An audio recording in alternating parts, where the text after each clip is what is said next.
सूत जी महाराज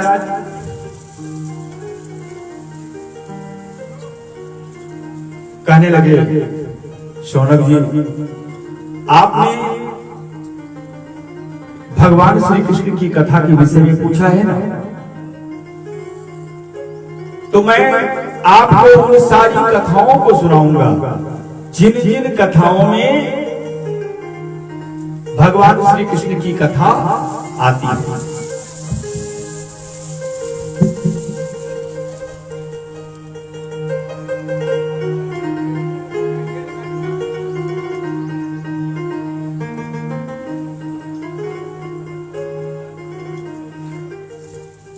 बरहा पीड़म नटवर बपू कर्णयो कर्णिकारम् बिभ्रत वासा कनक कपिशम् वैजयन्ती जमाला रन्ध्रान वेणूर्धर सुधया पूरयन गोपवृन्दे वृन्दारण्यं स्वपदरमणं प्राविशद गीत कीर्ति।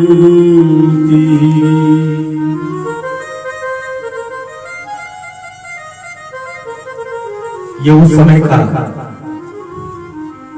वर्णन है जिस समय महाभारत का युद्ध समाप्त हो चुका था।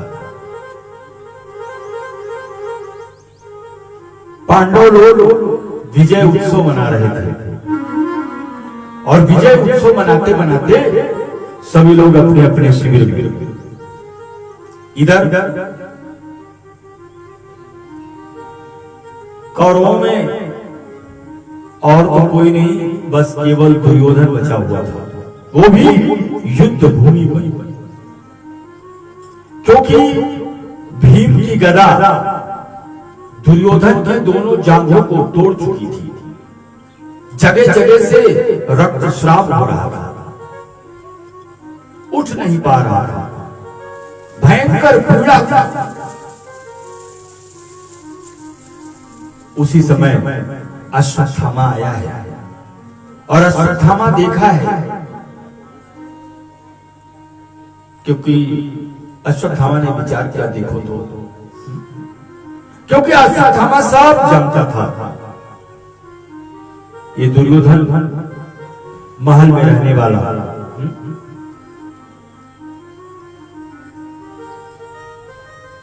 पलंग पर लेटने वाला, और आज भूमि पर लेटा हुआ है।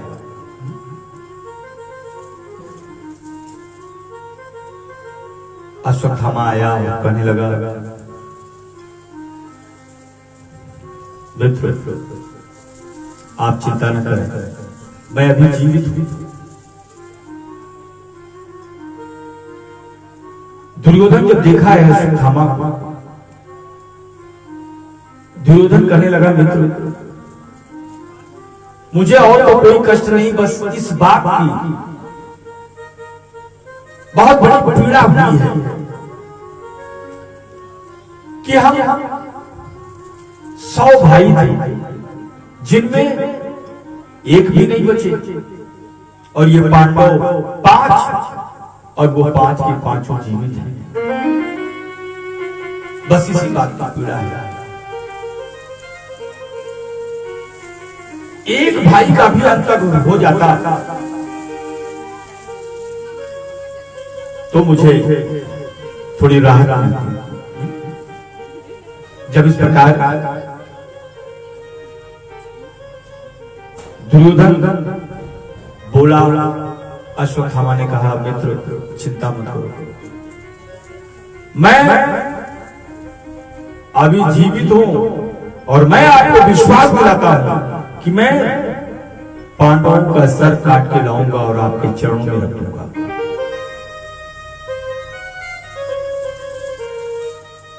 दुर्योधन हंसा है और हंसते हुए कहने लगा, मित्र, हमारे पक्ष के इतने बड़े बड़े वीर जब उस पांडवों का कुछ नहीं कर पाए तो भला तुम क्या? अश्वत्थामा ने कहा कि मित्र चिंता मत, मैं अभी जाता हूं। और ऐसा कह के अश्वत्थामा हाथ में नंगी तलवार लेकर चल पड़ा है जहां पर पांडव लोग थे। और इधर ये पांडव लोग विजय उत्सव मनाते मनाते अर्धरात्रि ये सभी पांडव अपने अपने शिविर में, कहते हैं एक शिविर में राजमाता कुंती, द्रौपदी और उत्तरा, और दूसरे शिविर में वो पांचों पांडवों के 5 पुत्र सोने लगे, और तीसरे शिविर में ये 5 पांडव यानी युधिष्ठिर जी महाराज, भीम, अर्जुन, नकुल, सहदेव और भगवान श्री कृष्ण, ये 5 पांडव तो शिविर में घुसे और घुसते ही नींद आ गया, सो गए। लेकिन भगवान श्री कृष्ण को नींद नहीं आ रही है। भगवान श्री कृष्ण तो करवट बदल रहे हैं, और वैसे भी भगवान कहां सोता है? ये तो हम लोगों की भावना होती है कि मैं इस समय भगवान को सुला दूं और इस समय भगवान को जगाऊं, इस समय भगवान को भोग लगाऊं। ये हम लोगों की भावना।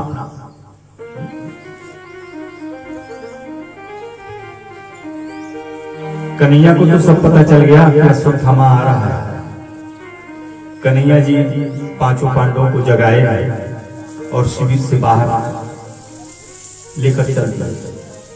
इधर अश्वत्थामा हाथ में नंगी तलवार लेकर एक शिविर में घुसा है, तो देखता क्या है कि अंदर राजमाता कुंती, द्रौपदी और उत्तरा सो रही है। बाहर निकला, दूसरे शिविर में गया तो वहां देखता क्या है कि 5 लोग सो रहे हैं। वो जो 5 पुत्र थे ना, वो बिल्कुल अपने अपने पिता की तरह ही लग रहे थे। अश्वत्थामा की जो बुद्धि थी ना, वो बिल्कुल बिगड़ चुकी थी। वो कहते हैं ना, विनाश काले विपरीत बुद्धि।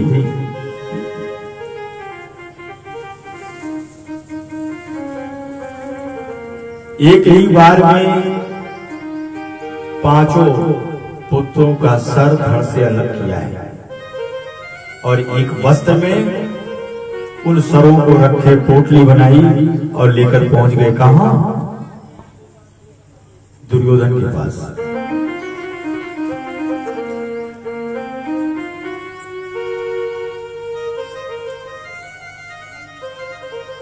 और दुर्योधन से अश्वत्थामा कहने लगा कि मित्र देखो, जो कार्य बड़े बड़े योद्धा नहीं कर पाए वो कार्य मैं करके दिखाया। दुर्योधन को तो विश्वास नहीं हुआ। कहते हैं चलती हुई मशाल को मंगवाई, और जब उन सिरों को देखे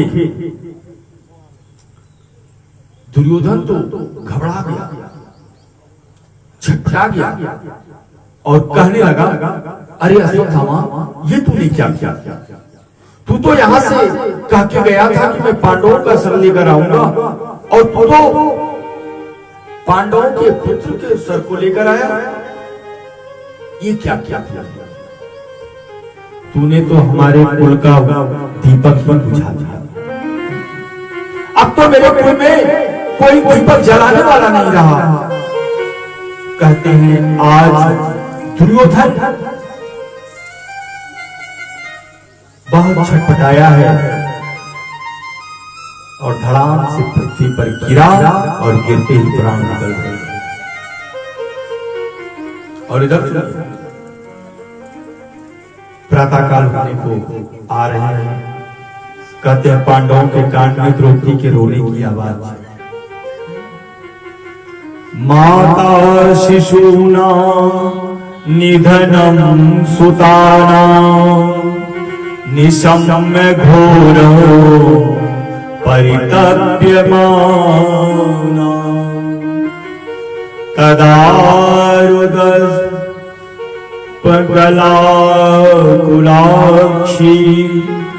तां सात्वयन्ना किरीटमाली।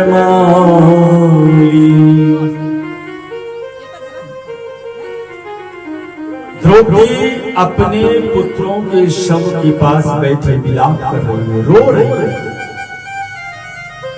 रोते रोते कहने लगी, मेरे पुत्रों ने क्या बिगाड़ा था, क्यों मारा गया मेरे पुत्रों को। कहते हैं पांडव लोग भी वहां पर आए हैं, देख रहे हैं इस दृश्य को। युधिष्ठिर जी महाराज तो गंभीर हो गए, भीम की भुजाएं फड़कने लगी, अर्जुन की आंखें लाल हो गई। नकुल सहदेव तो प्रतिज्ञा करने लगे कि जिसने भी मेरे बेटे को मारा है मैं उसको छोड़ूंगा नहीं।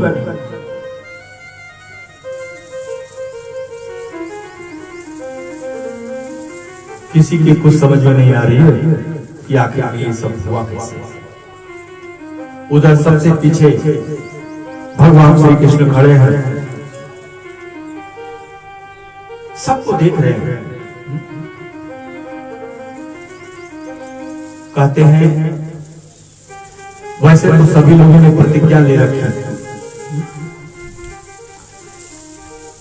अर्जुन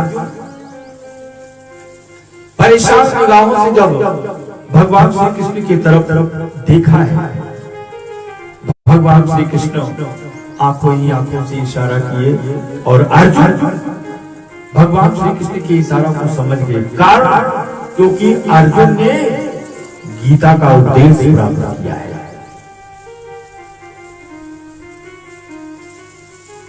रथ पर सवार हुए हैं अर्जुन और कृष्ण, चल दिए। इधर अश्वत्थामा तो घबरा गया था कि मैंने पांडवों का वध तो नहीं किया, उनके पुत्रों का वध कर दिया, अब तो अर्जुन मुझे छोड़ेगा नहीं। सोच ही रहे थे कि उसी समय रथ की आवाज,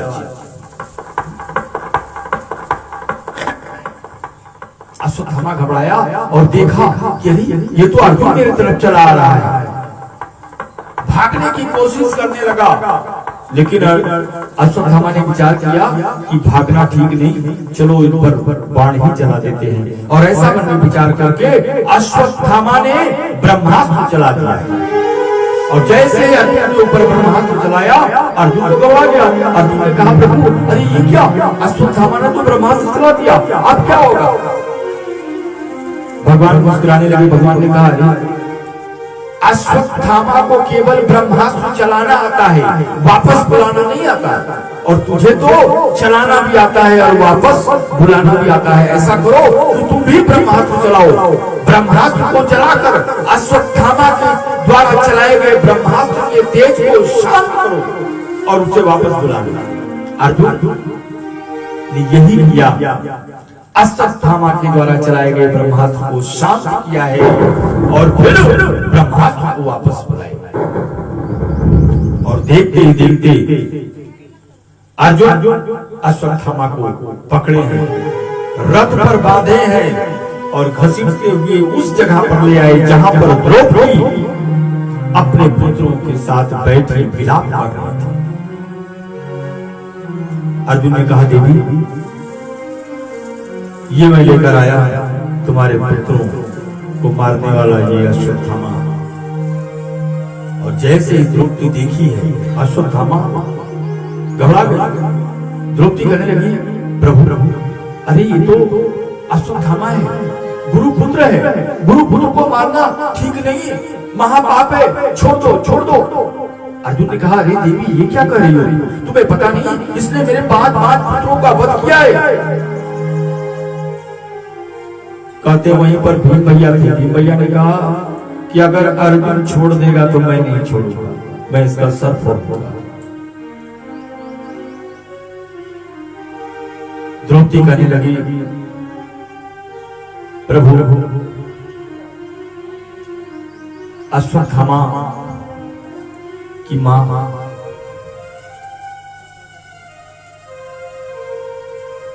कृपी, अगर अश्वत्थामा को कुछ हो गया तो फिर इसकी मां किसके सहारे जीवित रहेगी? मेरे पुत्र नहीं है तो ना सही, मैं आपके सहारे जीवित रह लूंगी, लेकिन इसकी मां किसके सहारे जीवित रहेगी? हे प्रभु छोड़ दीजिए। अब तो वहां का माहौल ही बिल्कुल शांत हो गया, सब एक दूसरे को देख रहे हैं, आखिर में ये हो क्या गया। और जब सभी लोग भगवान की तरफ देखे हैं, भगवान मुस्कुराते हुए कहने लगे कि ये द्रौपदी उचित कह रही है, सही कह रही है, क्योंकि अश्वत्थामा ब्राह्मण है और ब्राह्मणों का वध करना पाप है। ये दो बातें भगवान श्री कृष्ण बोले कि ब्राह्मण का वध नहीं करना और आतताई को छोड़ना नहीं। ये आतताई कहते किसे हैं? आतताई का अर्थ ये होता है कि जो छोटे छोटे बच्चों का वध करे उसको मारने में पाप नहीं लगता है। अरे हाँ, खेत में फसल तैयार खड़ी है, उसको काटना है, और अगर कोई फसल में आग लगा दे और फसल जल के राख हो जाए तो उसको मारने में पाप नहीं लगता है। अगर कोई स्त्री का हरण कर ले उसको मारने में पाप नहीं लगता है। भगवान श्री कृष्ण बोल दिए। अब तो अर्जुन परेशान हो गया। अर्जुन भगवान की तरफ देखने लगा, क्योंकि अर्जुन परेशान इसलिए था कि अश्वत्थामा ब्राह्मण है और आतताई भी है, और भगवान ने दोनों बातें बताई है कि ब्राह्मण का वध नहीं करना और आतताई को छोड़कर। ऐसा कहा जाता है कि अगर किसी का अपमान कर दिया जाए तो वो मृत्यु दंड के समान होता है। मृत्यु दंड के समान अपमान। तो अश्वत्थामा के मस्तक पर वो जन्मजात मणि थी। अर्जुन अपने बाणों से अश्वत्थामा के मस्तक पर लगे वो जन्मजात मणि को निकाले और सर के बाल को बनाए और धक्का मार के भगा। अश्वत्थामा बड़ा लज्जित हुआ है। अश्वत्थामा रास्ते पर यही विचार करता रहा कि इससे अच्छा तो ये होता कि अर्जुन मेरा वध कर देता, मेरा अपमान तो नहीं होता। और इधर उन पांचों पुत्रों का जो है संस्कार हुआ। इधर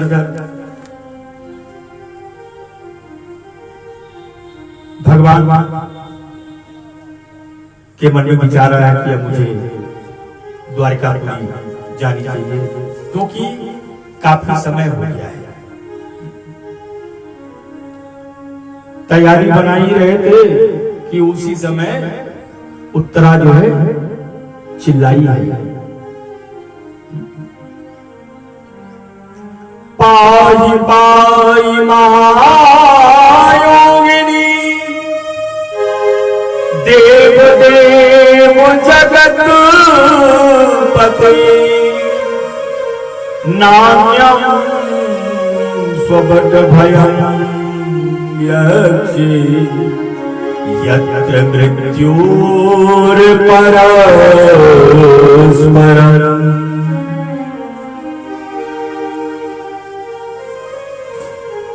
बड़ी सुंदर बात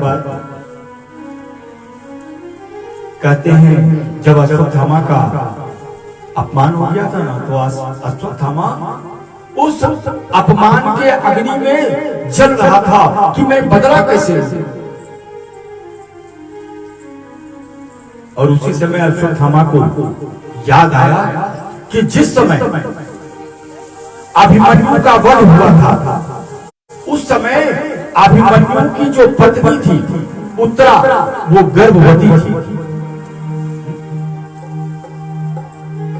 अश्वत्थामा विचार करने लगा कि अब तो वो बालक जन्म लेने वाला और अगर मैं उत्तरा के गर्भ में पल रहे उस बालक का वध कर दूं, तब तो इनका समूल नष्ट हो जाएगा। और ऐसा मन में विचार करके कहते हैं अश्वत्थामा ने उत्तरा के गर्भ में ब्रह्मास्त्र चला दिया था, और वही ब्रह्मास्त्र बड़ी तेजी से उत्तरा के गर्भ को नष्ट करने के लिए आ रहा। उत्तरा चिल्लाई थी, पाही पाही, क्योंकि उत्तरा चाहती तो युधिष्ठिर जी महाराज को पुकार सकती थी, भीम को पुकार सकती थी, अर्जुन को पुकार सकती थी, नकुल सहदेव को पुकार सकती थी, क्योंकि उसको वो बात याद आ गई, क्योंकि द्रौपदी भी एक दिन असहाय हो गई थी और वो भी अपने पतियों को पुकारी थी, कोई काम नहीं आया, तो आया कौन था? भगवान। इसलिए उत्तरा जो है किसी और को ना पुकार कर सीधे भगवान को ही पुकारी। देव देव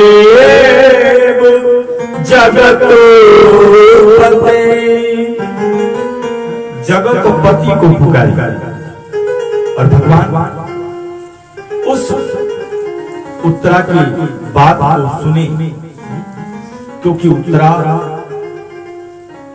रोते हुए कह रही थी कि हे प्रभु, ब्रह्मास्त्र मुझे जला दे, कोई बात नहीं, लेकिन मेरे गर्भ में जो संतान पल रहा है, आप उसकी रक्षा करें, उस बच्चे की रक्षा करें।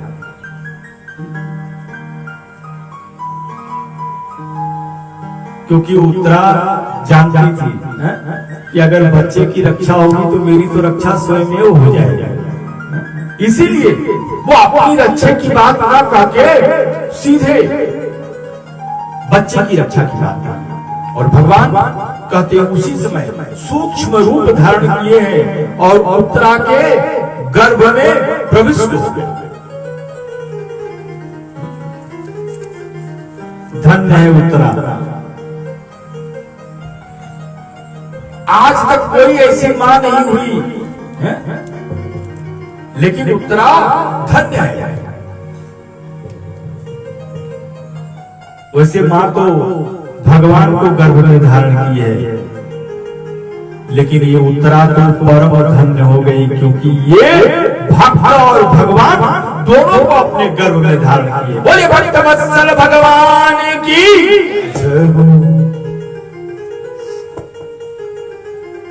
और भगवान उस अश्वत्थामा के द्वारा चलाए गए ब्रह्मास्त्र के तेज को अपने शरीर में उतारा है, शांत किया है उसके तेज को। और भगवान फिर गर्भ से बाहर आए, फिर जाने की तैयारी। रथ पर भगवान एक पैर रख चुके हैं और सभी को अभय मुद्रा में आशीर्वाद दे रहे हैं। युधिष्ठिर जी महाराज, भीम, अर्जुन, नकुल, सहदेव, द्रौपदी, उत्तरा, सभी लोगों की आंखें भर आई।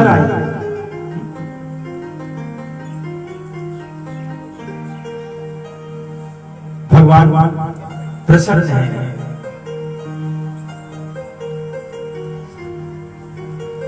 और जैसे ही चढ़ने को हुए ना रथ पर, कहते हैं उसी समय भगवान के कान में फिर किसी के पुकारने की आवाज आई। कृष्णाय वासुदेवाय देवकी नंदनाय च नंद गोप कुमाराय गोविंदाय नमो नमः। नमः पंकजनाभाय नमः पंकजमालिने नमः पंकजनेत्राय नमस्ते पंकजाग्रये।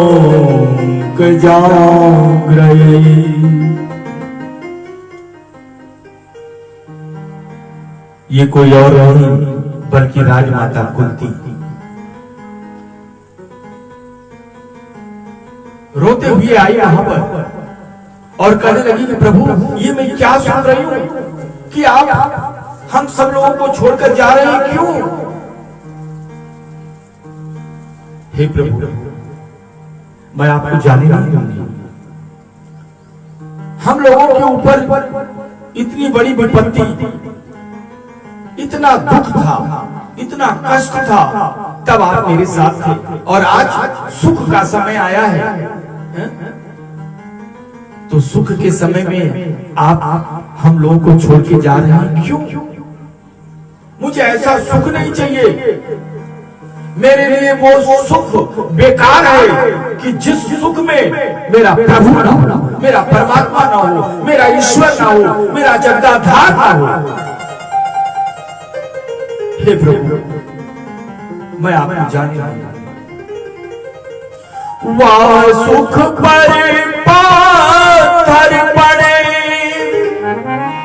जो राम हृदय से जाए, बलिहारी वह दुख की जो पल पल नाम रटाए।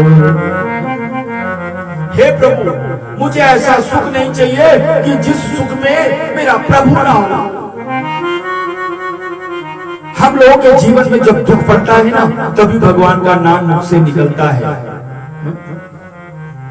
और सुख में जीव भगवान को भूल जाता है। कबीरदास जी ने भी बड़ी सुंदर बात लिखी है, सुख में सुमिरन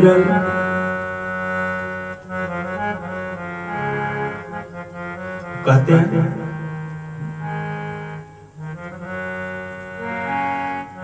भगवान को लोग भूल जाते हैं।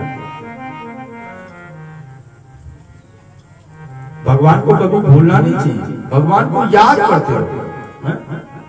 सुख में तो भगवान बहुत याद आते हैं। ठोकर लग जाए, चोट लग जाए तो भगवान, दुख में सुमिरन सब करे, सुख में करे ना कोई, और जो सुख में सुमिरन करे तो दुख काहे को। हे प्रभु मुझे ऐसा सुख नहीं चाहिए। जब इस प्रकार कुंती बुआ कहने लगी ना भगवान से, भगवान ने विचार किया ये आज बुआ को क्या हो गया, और भगवान बोल पड़े, ए बुआ ये बार बार मुझे प्रभु प्रभु क्यों कहती हो? मैं प्रभु नहीं हूं, अरे मैं तो आपका भतीजा हूं।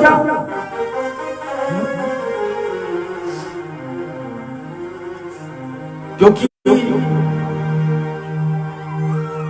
आप जब भतीजा कहती थी ना, तो मुझे अपनत्व लगता था, अपनापन लगता था, और आप तो मुझे प्रभु कह के बिल्कुल दूर कर दे रही है। हे प्रभु ऐसा मत करो, ऐसा मत करो।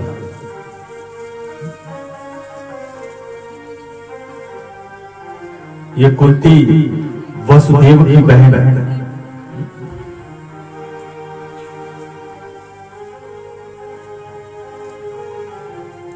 कुंती रो रही है, हे प्रभु मैं ये भी सुन रही हूं कि आप सबको वरदान दे रहे हैं, तो मैं भी आपसे वरदान चाहती हूं। हे प्रभु, आप मुझे वरदान दें। और कुंती प्रभु से वरदान मांग रही है। विपदा संतु नाशस्व तत्र तत्र जगत गुरो भवतो दर्शनो यस्या पुनर्भव दर्शनम। हे प्रभु, आप सबको वरदान दे रहे हैं ना, और मैं ये भी सुन रखी हूं कि आप वरदान देने में बड़े माहिर हैं। तो आप मुझे वरदान दीजिए कि मेरे जीवन में हमेशा विपत्ति आती रहे, क्योंकि जब मेरे जीवन में विपत्ति आएगी ना, तो कम से कम आप तो मेरे पास आओगे, आप तो मेरा साथ दोगे। भगवान मुस्कुराने लगे और मुस्कुराते हुए बोले कि बुआ, ये विपत्ति से आपको अभी तक पेट नहीं भरी है? बचपन से लेकर वृद्धावस्था तक सारा जीवन विपत्तियों का सामना करती रही, और अब का समय आया तो वो भी आप विपत्ति का वरदान मांग रही है। कुंती रो रही है। भगवान कृष्ण अपने पितामही से कुंती की आंख के आंसू पोंछे।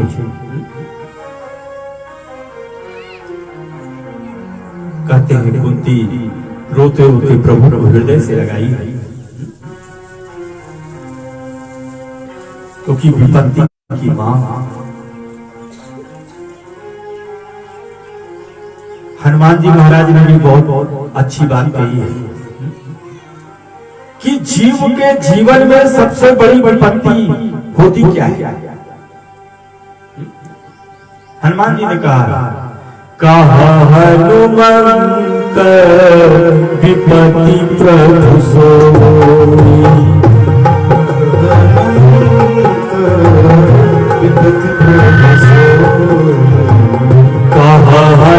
हनुमंत विपत्ति प्रभु सोई,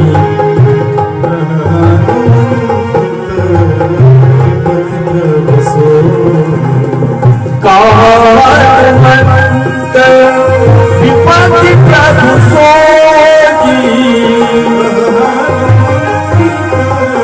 विपत्ति प्रभु सोई, हनुमंत विपत्ति प्रभु सोई, विपत्ति प्रभु सोई, जब तब सुमिरन भजन होई, तब सुमिरन भजन होई, तब तब भजन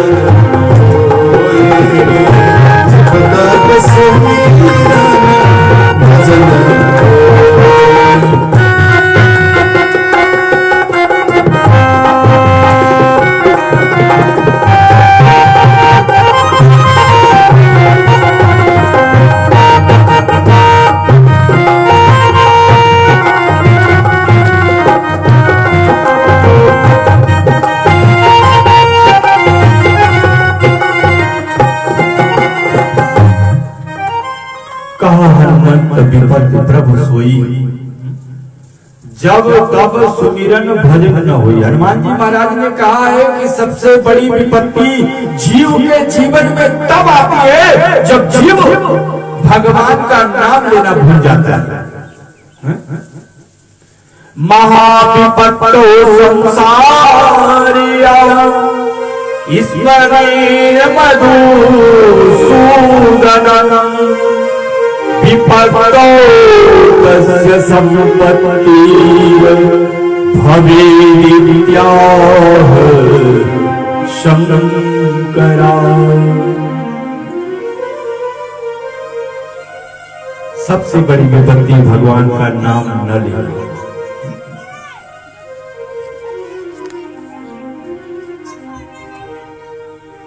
भगवान विचार करने लगे कि विदाई खुशी खुशी होती है ना तो अच्छी लगती है। चलो कोई बात नहीं, बुआ जी कह रही हैं तो रुक जाते हैं। भगवान कहने लगे बुआ ठीक है, अगर आपकी नहीं इच्छा है तो मैं नहीं जाता हूं, लेकिन मुझे याद आ रहा मेरा अभी एक भक्त मेरी प्रतीक्षा कर रहा है और वो युद्ध भूमि पर बाणों की सैया में लेटा है। वो भक्त कौन है? भीष्म पितामह।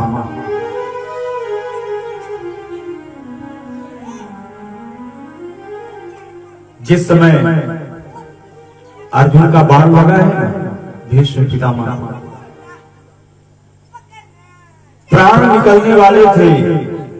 उसी समय होता क्या है कि सूर्य नारायण भगवान उत्तरायण से दक्षिणायन हो गए।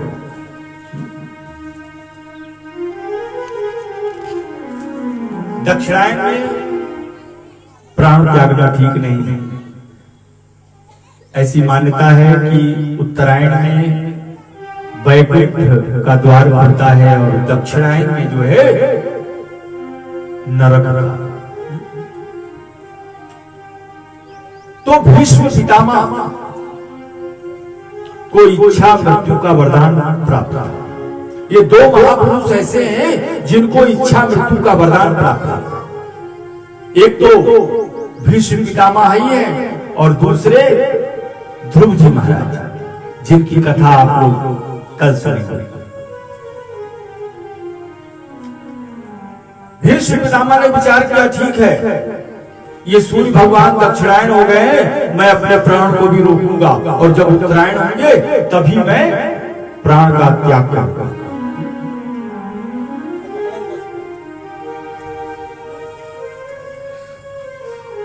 और भीष्म पितामह ने यह भी विचार किया कि चलो भगवान का नाम लेने के लिए थोड़ा समय मुझे और मिल गया है।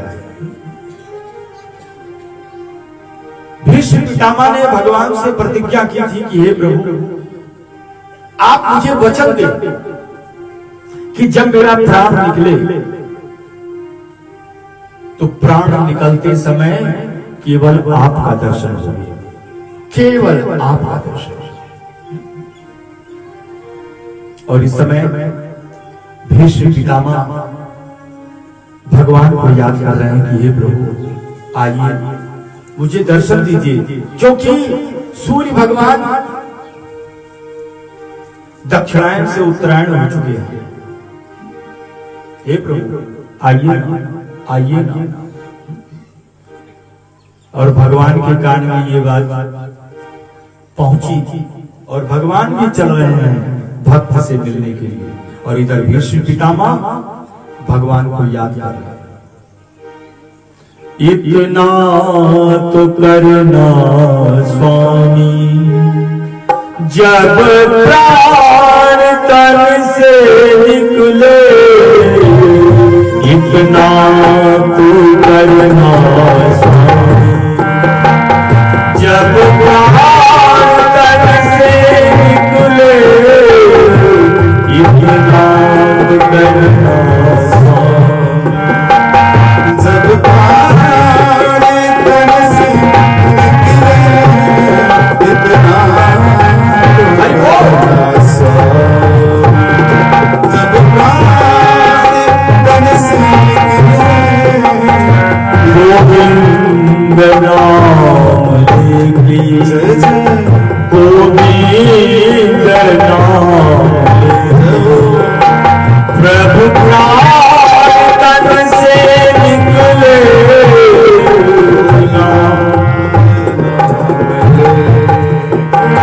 प्रभु प्राण तन से निकले,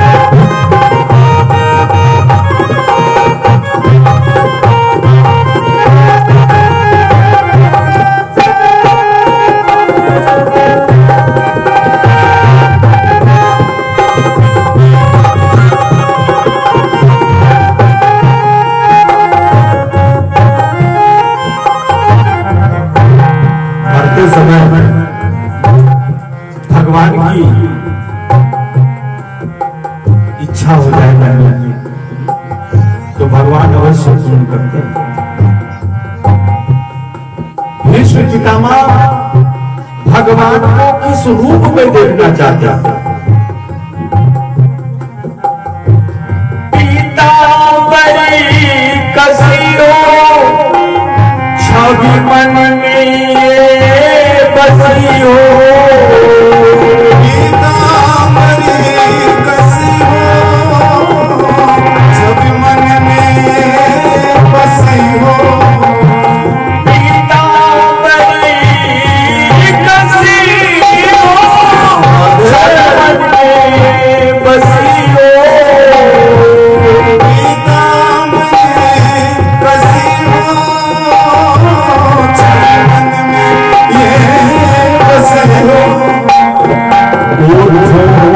कुछ हंसी हो,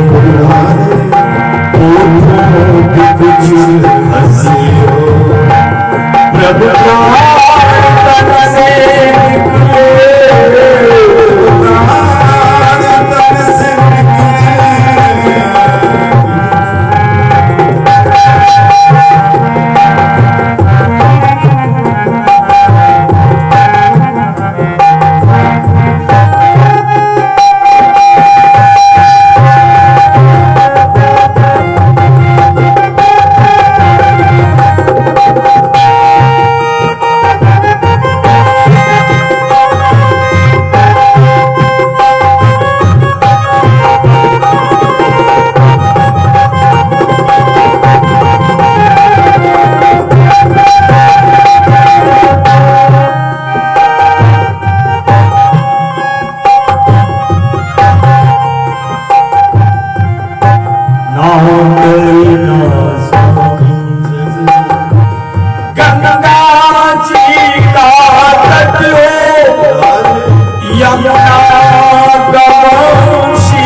से निकले। ये पितामह जी बड़ी सुंदर स्तुति प्रभु को याद कर रहे हैं और उसी समय प्रभु सबको लेकर पहुंच गए। कहां? जहां पर भीष्म पितामह बाणों की सैया में लेटे हुए।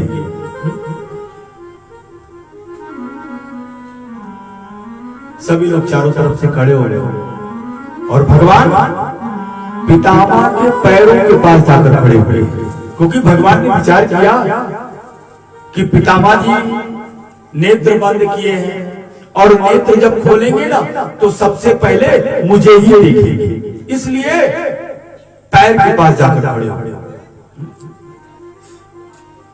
भगवान मंद मंद मुस्कुरा रहे हैं और अब तो धीरे धीरे भगवान बोलने लगे, ओ पितामह नेत्र खोलो, देखो तो कौन कौन आया है तुमसे मिलने के लिए। पितामह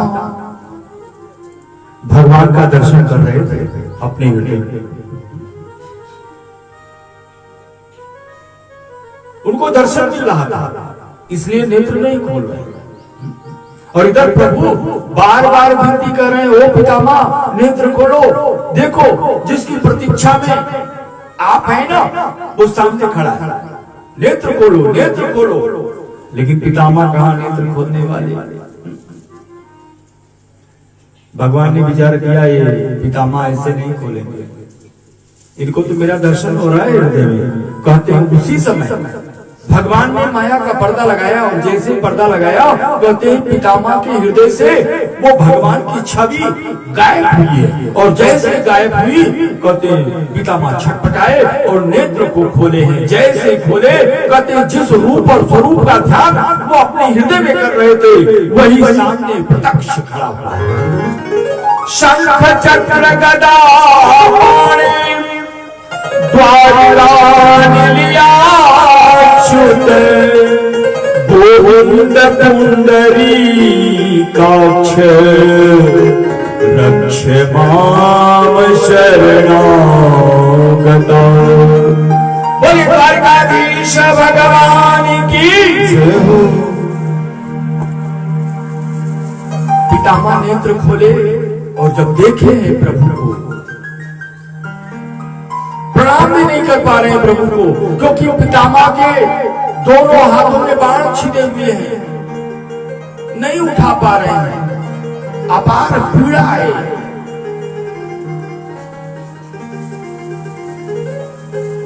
पितामह की आंखों में आंसू और पलक झपकाते हुए भगवान को प्रणाम किए हैं। भगवान सब समझ गए।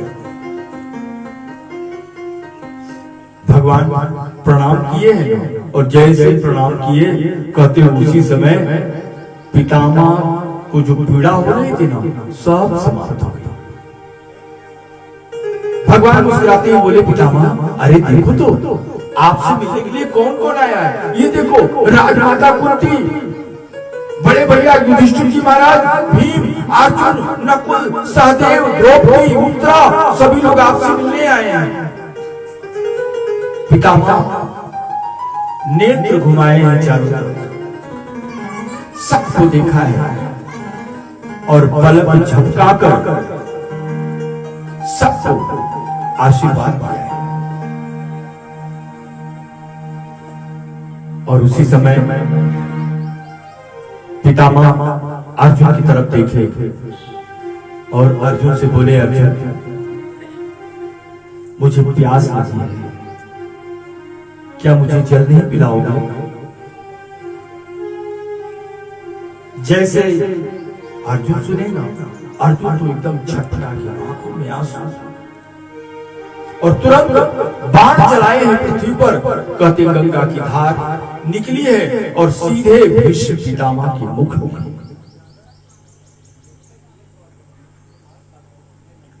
इधर वहां का शांत वातावरण, भगवान उस वातावरण को तोड़े हैं, शांत वातावरण को तोड़े हैं। भगवान ने कहा पितामह, ये बड़े भैया है ना, युधिष्ठिर जी है ना, ये हस्तिनापुर के राज सिंहासन पर बैठने जा रहे हैं, राजा हो गए, राजा तो हो गए, लेकिन इनको राजनीति का ज्ञान नहीं है और आपको राजनीति के मर्मज्ञ हैं, आप थोड़ा सा उपदेश दे दें इनको।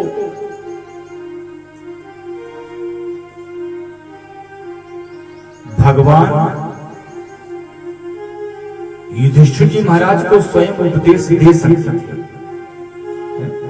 लेकिन पितामह का मान बढ़ाने के लिए, सम्मान रखने के लिए भगवान ने ऐसा किया।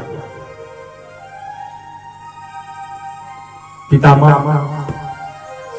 फिर पलक झपका के भगवान को प्रणाम किए और बड़ा सुंदर उपदेश पितामह जी युधिष्ठिर जी महाराज को दे रहे हैं। दान धर्मान राज धर्मान मोक्ष धर्मान विभाग सा स्त्री धर्मान भगवत धर्मान समासभ्य समायोगता।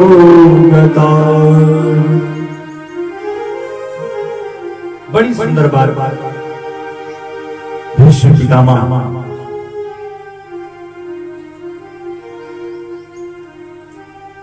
अलग अलग सभी बातें बताई कि एक राजा का कर्तव्य क्या होता है, एक राजा का धर्म क्या होता है। प्रजा की रक्षा करना राजा का प्रथम कर्तव्य बताया गया है। प्रजा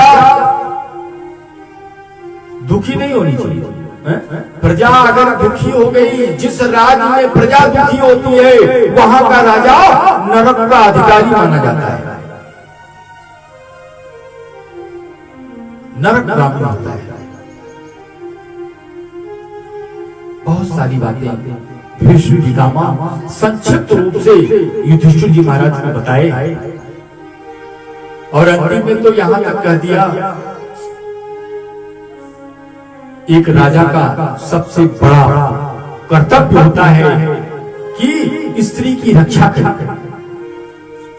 स्त्री की रक्षा करना राजा का प्रथम कर्तव्य है। और जैसे ही रक्षा की बात भीष्म पितामह बोले ना, कहते वहीं पास में द्रौपदी खड़ी थी, हंस पड़ी है, हंसने लगी द्रौपदी। और जैसे ही द्रौपदी हंसने लगी, कहते भीष्म पितामह तो बिल्कुल चुप हो गए। और जब भीष्म पितामह चुप हो गए तो वहां पर जितने लोग थे ना सब शांत। और फिर पितामह द्रौपदी से कहने लगे, बेटी मैंने कौन सी ऐसी बात कर दी जो तुझे हंसी आ गई? यहाँ पर तो कोई हंसी मजाक की बात चल नहीं रही है, यहाँ पर तो गंभीर विषय पर चर्चा चल रही है, फिर तू हंसी क्यों? द्रौपदी एकदम सरपका गई। द्रौपदी कहने लगी, पितामह मुझे क्षमा कर, मुझसे बहुत बड़ी गलती हो गई। पितामह ने कहा, बेटी तुझसे तो गलती हो ही नहीं सकती, लेकिन तुझे बताना होगा कि तू हंसी क्यों। जब बार बार पितामह पूछने लगे तो द्रौपदी कहने लगी, पितामह छोटी बहू बड़ी बात कहने जा रही है।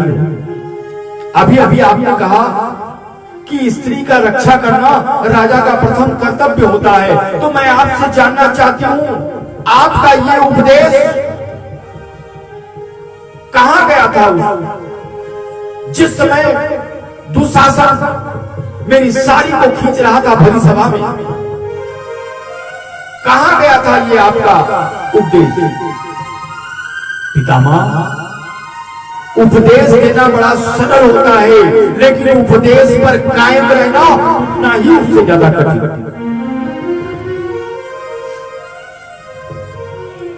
पर उपदेश कुशल बहु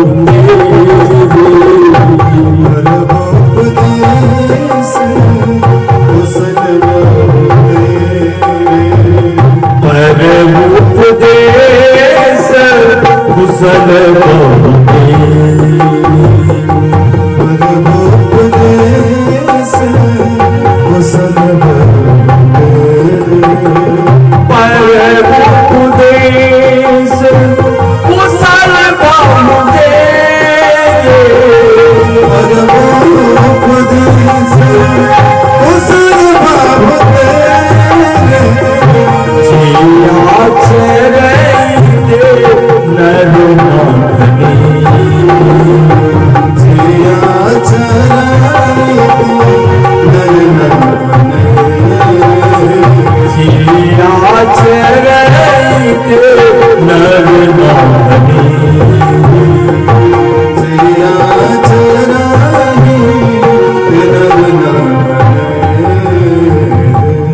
पर उपदेश कुशल बहु तेरी जे आचरहि के नर न घनेरे। पितामह, उपदेश देना बड़ा आसान होता है, लेकिन उपदेश पर कायम होना उतना ही उससे ज्यादा कठिन। और जैसे ही द्रौपदी बोली ना, बोलने के बाद एकदम चुप हो जाती है। पितामह कहने लगे कि बेटी तू ठीक कह रहे है, क्या करूं? जिस समय दुशासन तेरी साड़ी को खींच रहा था ना, उस समय मेरे शरीर में दूषित रक्त दौड़ रहा था, क्योंकि वो दूषित रक्त जो था वो दुर्योधन का दूषित अन्न था। मैंने दुर्योधन का अन्न खाया था, वो दूषित अन्न खाया था। उस दूषित अन्न खाने के कारण मेरे शरीर में वो रक्त भी दूषित हो गया था, लेकिन अर्जुन के बाण से मेरे शरीर में वो दूषित रक्त का एक बूंद कतरा सब बह गया। अब मैं पूर्ण रूप से शुद्ध हो गया हूं। हे बेटी, क्या तू मुझे क्षमा नहीं करेगी, माफ नहीं करेगी? और जैसे पितामह बोले, कहते द्रौपदी पितामह के चरणों में अपना मस्तक रखी है और फूट फूट के रोने लगी कि पितामह उससे बहुत बड़ा अपराध हो गया, मुझे क्षमा करना। कहते हैं उस समय आकाश में देवता लोग खड़े हो गए, क्योंकि भीष्म पितामह के अब प्राण निकलने वाले। वो माघ का महीना एकादशी तिथि थी।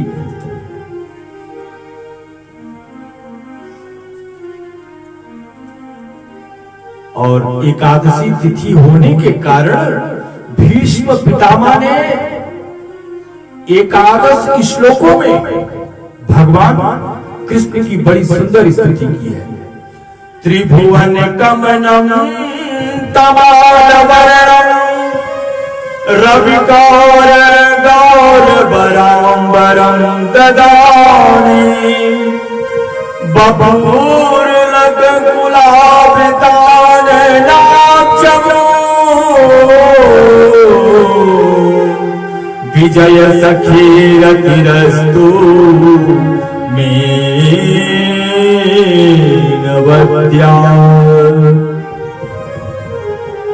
11 श्लोकों में भीष्म पितामह बड़ी सुंदर स्तुति किए।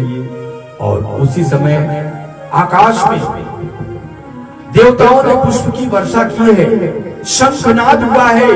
भगवान अपने दोनों वरद हस्तों से पितामह को आशीर्वाद दे रहे हैं। और उसी समय पितामह के शरीर से एक ज्योति प्रकट हुई है, और वो देखते ही देखते भगवान के शरीर में समा जाती है, और भीष्म पितामह का शरीर शांत हो जाता है। बोले भक्तवत्सल भगवान की। शरीर शांत हुआ, पांडव रोने लगे। भगवान ने कहा, ये क्या कर रहे हो? ये भीष्म पितामह कोई साधारण नहीं, महान पुरुष थे, और महान पुरुष के लिए आंसू नहीं बहाया जाता है। रोगे तो इनकी आज्ञा को कष्ट होगा। और फिर कहते हैं अंतिम संस्कार, सभी लोग महल में आए। दूसरे दिन प्रातःकाल रथ तैयार हुआ। भगवान रथ पर सवार हुए। युधिष्ठिर जी महाराज अर्जुन को आदेश दिए हैं कि जाओ गोविंद को द्वारकापुरी छोड़कर आओ। अर्जुन तो इसी लालसा में रहते थे, क्योंकि अर्जुन भगवान को छोड़ते नहीं थे, हमेशा भगवान के साथ। और भगवान चल दिए हैं द्वारकापुरी की तरफ। जैसे द्वारकापुरी पहुंचे, कहते हैं द्वारकापुरी में तो ऐसा लगा कि लोगों को जैसे एक नई किरण मिल गई, प्राण आ गया। वहां की जितनी भी स्त्री थी, सभी लोग मंगल कलश अपने द्वार पर रखे हैं और भगवान का दर्शन करने के लिए सभी लोग खड़े। भगवान का रथ बड़ी तेजी से महल पहुंचा है और सीधे वसुदेव और देवकी की कक्ष में सिंहासन पर बैठे हैं भगवान। तुरंत चरणों में मस्तक कहा जाता है कि माता पिता को प्रणाम करना चाहिए, गुरु गोविंद को प्रणाम करना चाहिए। प्रणाम करने से 4 चीजों की वृद्धि होती है। अभिवादनस्य शीलस्य नित्यं वृद्धोपसेविना चत्वारि तस्या वर्धन्ते आयु विद्या यशो बलम्।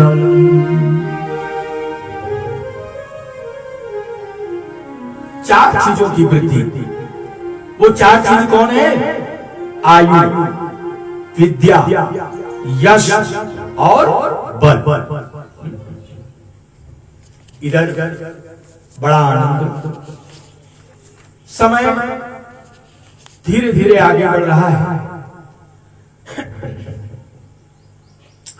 हस्तिनापुर में भी बड़ा आनंद, और वो आनंद की घड़ी समीप आई है जब उत्तरा जो है एक बालक को जन्म देती है।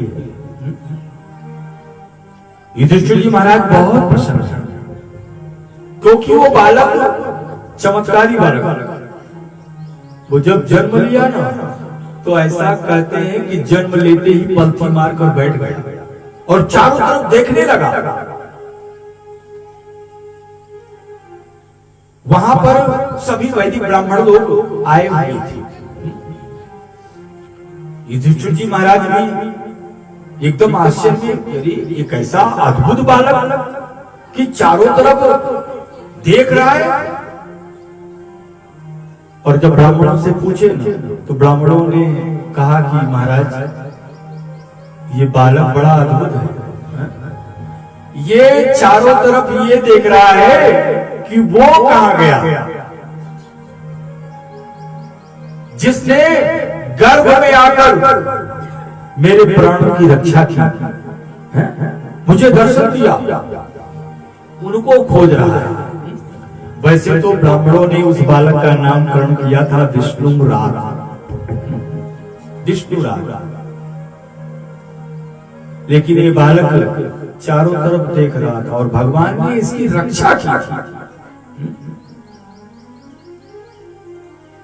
वो भी रक्षा ऐसे नहीं, गर्भ में प्रवेश करके गदा से चारों तरफ चक्कर लगाते हुए उस ब्रह्मास्त्र के तेज को अपने शरीर में उतारा था, तो परिरक्षित। इसलिए इस बालक का एक नाम और पड़ गया। बोले परीक्षित जी महाराज की।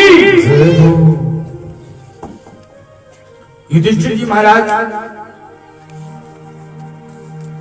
बहुत प्रसन्न है, वैदिक ब्राह्मणों को खूब दान दिया है और वैदिक ब्राह्मण लोग भी खूब आशीर्वाद दे रहे हैं। इधर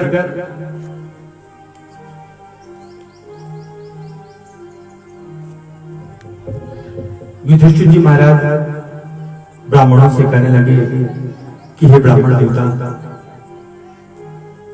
आप मुझे इस बालक का भविष्य बताइए, इस बालक का भविष्य कैसा होगा, क्योंकि मुझे भविष्य जानने की बड़ी इच्छा है। और वैसे भी हर माता पिता यही चाहता है कि बालक का भविष्य अच्छा हो। तो युधिष्ठिर जी के भी मन में यही विचार आई। ब्राह्मण लोग बालक का भविष्य बताने लगे कि इस बालक का भविष्य कैसे होगा। ब्राह्मण लोग कहने लगे महाराज ये जो बालक है ना ये आगे चलकर बड़ा यशस्वी होगा, बड़ा ज्ञानी होगा, बड़ा शक्तिशाली होगा। अरे ये अपने जीवन में बहुत बड़ा बड़ा यज्ञ करेगा। और इतना ही नहीं, ये ब्राह्मणों का सम्मान करेगा। ब्राह्मणों का सम्मान, अरे और तो और इसके राज्य में प्रजा सुखी रहे, प्रजा प्रसन्न रहे। कहते जब ब्राह्मण लोग बताने लगे ना उस बालक का भविष्य, तो युधिष्ठिर जी महाराज का तो खुशी का ठिकाना नहीं, बहुत प्रसन्न है, बहुत प्रसन्न। और ब्राह्मण लोग भविष्य बताते बताते अचानक चुप हो गए। और जैसे चुप हुए ना, युधिष्ठिर जी महाराज ने कहा अरे ब्राह्मण ये क्या, बोलिए ना, इतनी अच्छी अच्छी बातें बता रहे हैं और फिर अचानक आप चुप कैसे हो गए, बोलिए ना, और बताइए और बताइए। और मैं ये क्या देख रहा हूँ कि आपके चेहरे पर उदासी, ये आप उदासी का कारण क्या हुआ? ब्राह्मणों ने कहा महाराज वैसे तो ये बालक परिपूर्ण है, लेकिन जो इसकी मृत्यु होगी ना वो सर्पदंश से, यानी सर्प के काटने से। युधिष्ठिर जी महाराज जैसे सुने, कहते हैं मानो ऐसा लगा कि जैसे पैरों तले जमीन खिसक गई। युधिष्ठिर जी ने कहा ब्राह्मण पिता ये आप क्या कर रहे हैं? इसका मतलब अकाल मृत्यु? नहीं, ऐसा नहीं हो सकता। ब्राह्मणों ने कहा महाराज अरे अकाल मृत्यु कहां, इसकी तो मृत्यु हो ही नहीं सकती। अरे ये बालक तो बड़ा भाग्यशाली है, इस बालक का जन्म तो बाद में हुआ है, पहले ये भगवान का दर्शन किया है। और जो भगवान का दर्शन कर ले फिर उसकी मृत्यु कहां, वो तो अमर है। इस प्रकार ब्राह्मणों ने अपने बातों के द्वारा महाराज को खूब समझाए हैं। इधर युधिष्ठिर जी महाराज ब्राह्मणों को खूब दान दिए और ब्राह्मण लोग गुणान गाते गाते अपने अपने घर गए। समय बड़ी तेजी से आगे बढ़ रहा है। इधर परीक्षित जी महाराज बड़े हो गए, 5 वर्ष के हो गए। कहते हैं युधिष्ठिर जी महाराज परीक्षित जी को अपने साथ सिंहासन पर बैठाते सभा में, और परीक्षित जी भी प्रजा की बातों को सुनते बड़े ध्यान से। बड़ा आनंद इस प्रकार चल रहा था, समय धीरे धीरे बीत रहा था।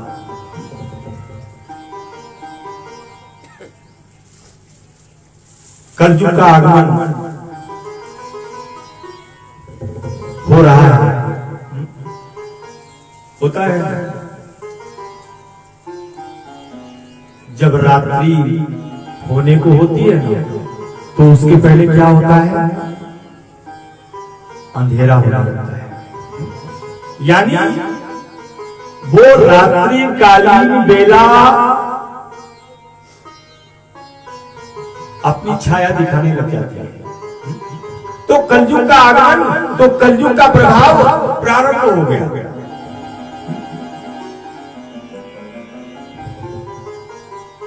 समय तेजी से आगे बढ़ रहा था। कहते एक दिन की बात है, सभा खचाखच भरी हुई थी। किसी विषय पर चर्चा चल रही थी कि उसी समय अर्जुन द्वार पर आया है और द्वार पर खड़ा है, रो रहा है। अचानक युधिष्ठिर की दृष्टि पड़ी है। युधिष्ठिर ने विचार किया ये क्या, अर्जुन की आंखों में आंसू। युधिष्ठिर जी ने कहा अरे अर्जुन क्या बात है, तू वहां क्यों, अंदर आ, अंदर आ। और तू द्वारिका क्या गया, तू तो हम लोगों को भूल ही गया। अर्जुन कुछ नहीं बोल रहे हैं, बस रोते जा रहे हैं। युधिष्ठिर जी ने कहा, अरे अभी आखिर में बात क्या हुआ, तू कुछ बोलता क्यों नहीं, और जब तक बोलेगा नहीं मैं जानूंगा कैसे। अच्छा ये बताओ, द्वारकापुरी में वसुदेव और वासुदेव तो ठीक है ना। और जैसे ही वसुदेव और वासुदेव की बात हुई, कहते हैं अर्जुन तो और फूट फूट के रोने लगा, और रोते रोते युधिष्ठिर जी महाराज के चरणों में अपना मस्तक रख दिया है, और रखते हुए कहने लगा कि हे भैया, हम लोग सब लुट गए, बर्बाद हो गए। युधिष्ठिर जी भी घबराए। युधिष्ठिर जी ने कहा, अरे अर्जुन आखिर में बात क्या हुआ, तू बोलता क्यों नहीं। अर्जुन कहने लगा, भैया अगर प्रभु नहीं होते ना तो कुछ नहीं होता। याद है भीम भैया को वो जहर वाला लड्डू खिला के नदी में डाल दिए थे, वो तो भगवान की कृपा थी जो हमारे भीम भैया बच गए।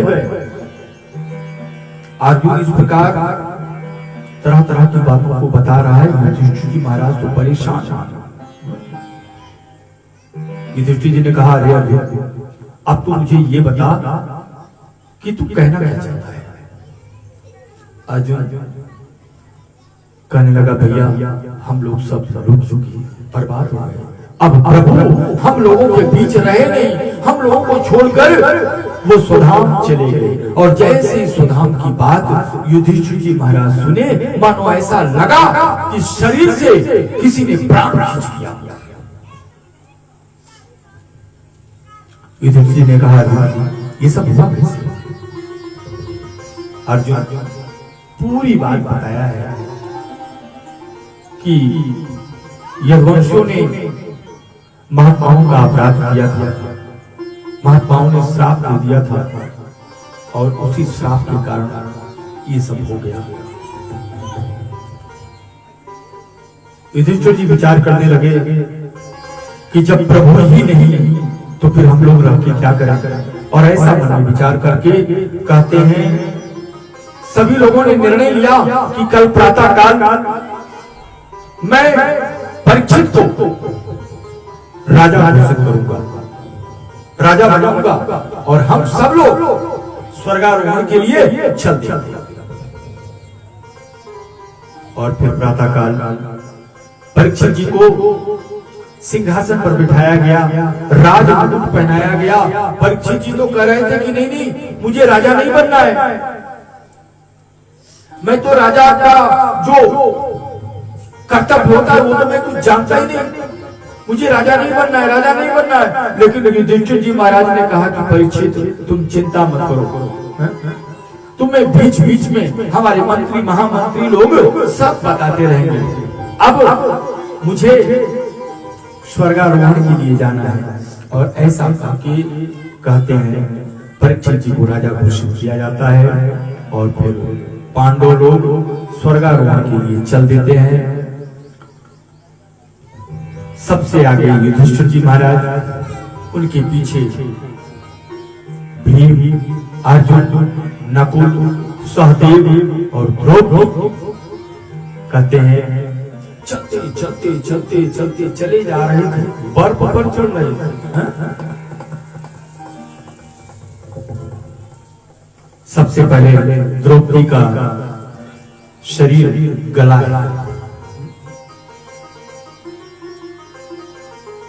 द्रौपदी चिल्लाई, बचाओ बचाओ बचाओ।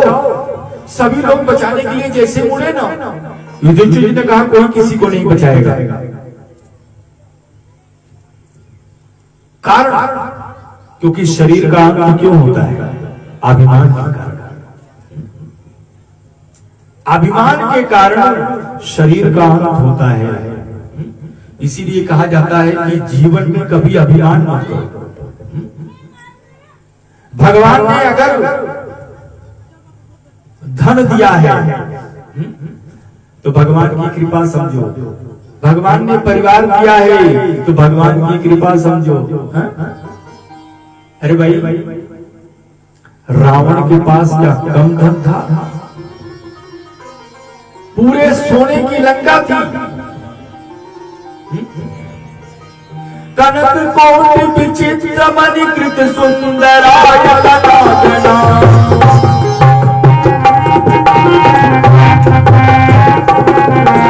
कनक कोटि विचित्र मणिकृत सुंदरायतनागना।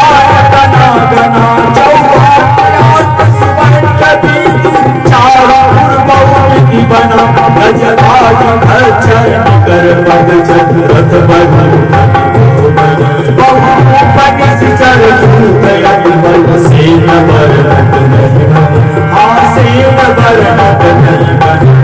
सेन बरनत नहीं बने।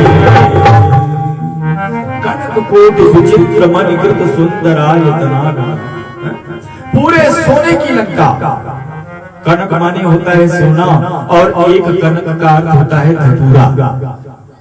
ये दोनों ज्यादा मिल जाए ना तो आदमी बौरा जाता है।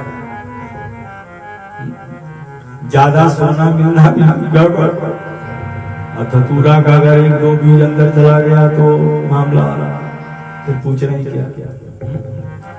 तो रावण के पास पूरे सोने की लंका इतना, और परिवार कितना बड़ा, 1 लाख पूत 1.25 लाख नाती। लेकिन अभिमान के कारण हुआ क्या? ता रावण घर दिया ना बात। ये तो शरीर का जो अंत होता है वो अभिमान के कारण। वैसे तो द्रौपदी 5 पांडवों की पत्नी थी, लेकिन वो द्रौपदी सबसे ज्यादा अर्जुन को मानती थी, इसलिए उसके शरीर का अंत। और उसी प्रकार ये नकुल और सहदेव,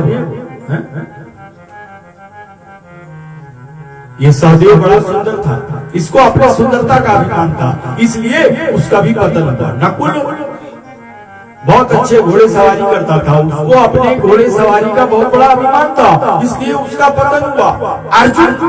अर्जुन को भी अभिमान था अपने गांडीव का कि मेरे समान धनुष चलाने वाला कोई नहीं, लेकिन अर्जुन का भी पतन हुआ। भीम को अपनी गदा पर बहुत विश्वास था, उनका भी। और युधिष्ठिर जी महाराज सबसे पहले नरक पहुंचे हैं, नरक के चौखट को स्पर्श किया है, उसके बाद फिर भगवान का दर्शन। बोले भक्तवत्सल भगवान की जय हो। इधर समय धीरे धीरे आगे बढ़ रहा है। परीक्षित जी महाराज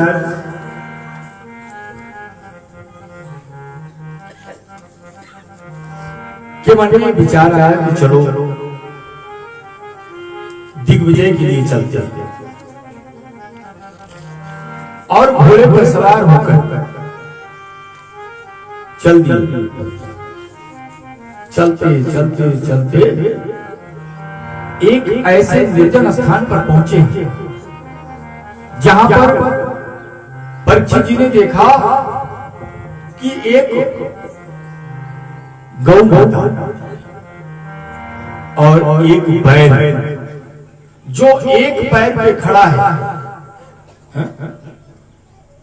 गौ माता तो रो रही है और बैल से कह रही है कि बड़ा कष्ट हो रहा है आपको, आपके 3 चरण टूट गए, तोड़ दिया गया। ये बैल कोई और नहीं बल्कि धर्म का प्रतीक है। और आज भी ये पृथ्वी जो है केवल एक चरण पर टिकी हुई है, और वो एक क्या है? सत्य। आज भी सत्य है इस पृथ्वी पर। जिस दिन इस पृथ्वी से सत्य समाप्त हुआ, ये पृथ्वी सीधे रसातल में चली जाएगी, इसमें 2 राय नहीं।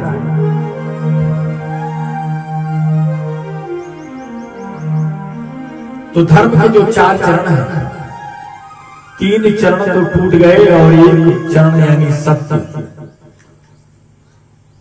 कोई गौ माता रोते रोते कहने लगी कि आपके तीन चरण तोड़े जा चुके हैं, बहुत कष्ट हो रहा है। कहते हैं इसे वार्तालाप चल रही थी ना, उसी समय एक पुरुष आया है काला काला, हाथ में डंडा लेकर, और वो उस चौथे चरण को भी तोड़ने लगा। परीक्षित जी घोड़े पर, परीक्षित ने कहा ये क्या, 3 चरण तो पहले से तोड़ दिए और चौथा अभी बताता हूँ। ऐसा करके तुरंत परीक्षित जी घोड़े से उतरे, म्याम से तलवार निकाली और ललकारते हुए बोले, अरे दुष्ट, तुझे जरा सी भी दया नहीं आती, अभी तुझे बताता हूँ। ऐसा करके जैसे परीक्षित जी आगे बढ़े, कहते वो जो काला पुरुष था ना, वो घबराया और तुरंत परीक्षित जी के चरणों में आके गिर पड़ा। त्राहि त्राहि त्राहि। परीक्षित जी को बाबा युधिष्ठिर की बात याद आ गई, क्योंकि युधिष्ठिर जी जाते जाते परीक्षित जी से बोले थे, बेटा अगर शत्रु भी शरण में आ जाए ना तो एक बार उसे क्षमा कर देना। वही बाबा की बात परीक्षित जी को याद आ गई। परीक्षित जी ने कहा, सुनो तुम हो कौन, तुम्हारा क्या परिचय, और तुम इस प्रकार कार्य, तुमने चरण को क्यों तोड़े, तुम हो कौन। वो काला पुरुष कोई और नहीं बल्कि कलयुग, वो कलयुग हाथ जोड़ा है, थर थर थर थर कांप रहा है, और परीक्षित जी से कहने लगा, राजन मेरा नाम कलयुग है और मेरा युग प्रारंभ हो चुका है, मैं अपने युग में आया, क्या करूं, कुछ ऐसा मेरा स्वभाव नहीं। परीक्षित जी ने कहा, सुनो मैंने तुम्हें क्षमा किया है, अब तुम मेरे राज्य से दूर निकल जाओ। और ऐसा करके परीक्षित जी ने अपने शक्ति के प्रभाव से उस बैल के 3 चरणों को फिर से ठीक किए। कलयुग फिर हाथ जोड़ा, कलयुग परीक्षित जी से कहने लगा, राजा मैं कहां था, क्योंकि ये पूरा ब्रह्मांड तो आपका ही है, अब आपका कोई छोटा मोटा राज्य का टुकड़ा तो है नहीं कि मैं छोड़ के चला जाऊं, और वैसे भी मैं अपने युग में आया हूं।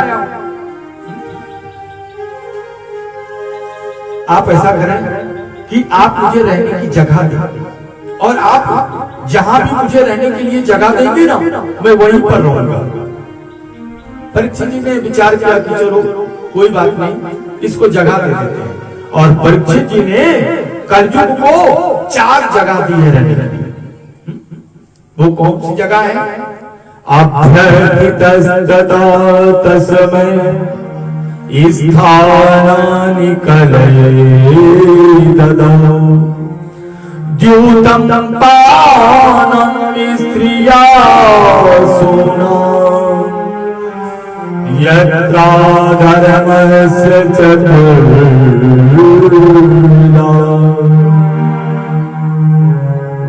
4 जगह, और वो 4 जगह में पहली जगह कौन है, द्यूतम। द्यूतम माने जहां पर जुआ खेली जाती है। जुआ समझते हैं, वो वाला जुआ नहीं जो सर पे लगता है, जहां पर 4 लोग बैठ जाते हैं भाई लोग, जहां पर जुआ खेली जाती है वहां पर कलयुग का वास। और दूसरी जगह क्या है, पानम, जहां पर मदिरा का पान होता है वहां पर कलयुग का वास। स्त्री सुना, जहां पर स्त्री संग होता वहां पर कलयुग का वास।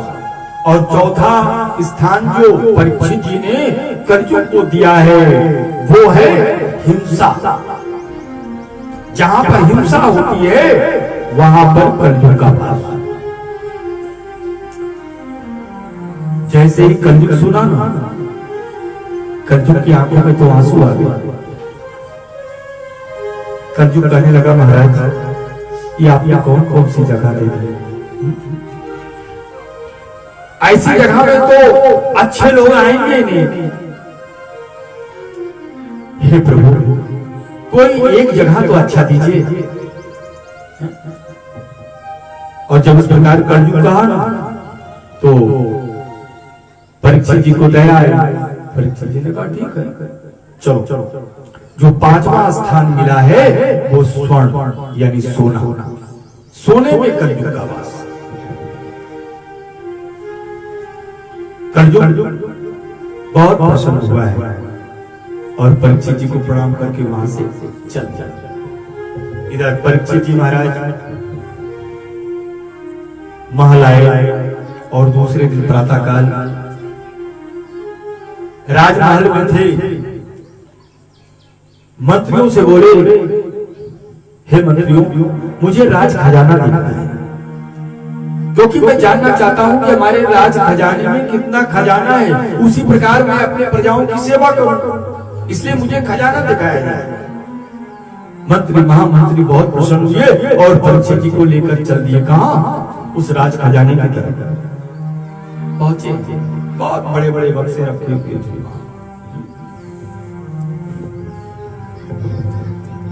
दिखा रहे हैं, ये देखिए महाराज, ये देखिए महाराज, ये देखिए महाराज।